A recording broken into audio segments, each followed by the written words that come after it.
যতগুলো মানুষ রয়েছে সকল মানুষ আল্লাহ রাব্বুল আলামিনকে উদ্দেশ্য করে বলছেন।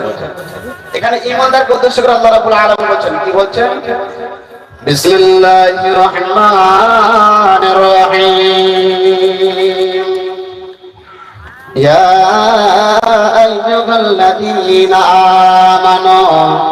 আল্লাহ রাব্বুল আলামিন এই আয়াতের মধ্যে যারা ঈমানদার, যারা আল্লাহওয়ালা, আল্লাহ রাব্বুল আলামিন তাদেরকে ডাক দিয়ে বলছেন, ইয়া আইয়ুহাল্লাযীনা আমানু, হে বিশ্বাসী স্থাপন কারীগণ, হে আল্লাহওয়ালারা, কু আনফুসাকুম ওয়া আহলিকুম নারা। আল্লাহ রাব্বুল আলামিন বলছেন, তোমরা আগে নিজে বাঁচো, নিজের নফসকে বাঁচাও। কোথা থেকে বাঁচাও? আহলিকুম নারা, এবং তারপরে তোমার পরিবারকে, তোমার আহলে ওয়াইলকে জাহান্নামের আগুন থেকে বাঁচাও।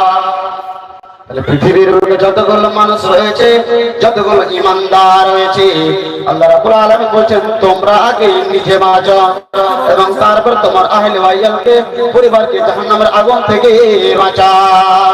তাহলে যারা হতভাগা, যারা এই পৃথিবীর বুকে জাহান্নাম থেকে বাঁচলো না, আল্লাহ রাব্বুল আলামিন তার ব্যাপারে বলছেন, বিসমিল্লাহির রহমানির রহিম। হাদিহি জাহান্নামুল লাতী কুনতুম তুআদান। যারা জাহান্নামী হবে, যখন তাদেরকে জাহান্নামে নিক্ষেপ করা হবে, তখন তাদেরকে আল্লাহ রাব্বুল আলামিন সম্বোধন করে বলবেন, জিজ্ঞাসা করবেন, হাদিহি জাহান্নামুল লাতী কুনতুম তুআদান। এই সেই জাহান্নাম যার ব্যাপারে তোমাদেরকে পৃথিবীর বুকে সাবধান ও সতর্ক করা হয়েছিল। ইসলাউল জাওবা বিমা কুনতুম তাকফুরুন।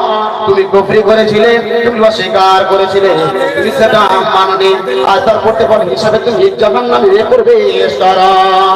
অতএব বোঝা যায় যে যখন জাহান্নামীদের আল্লাহ রাব্বুল আলামিন জাহান্নামে নিক্ষেপ করবে, যখন তাদেরকে জাহান্নামে দেবেন, পৃথিবীর বুকে যতগুলো সে খারাপ কাজ করেছে, জেনা করেছে, চুরি করেছে, ডাকাতি করেছে, বেঈমানি করেছে, দাগাবাজি করেছে, যতগুলো খারাপ কাজ করেছে, আল্লাহ রাব্বুল আলামিন সমস্ত কথাকে স্মরণ করে তাকে অপমান করে জাহান্নামে নিক্ষেপ করবে।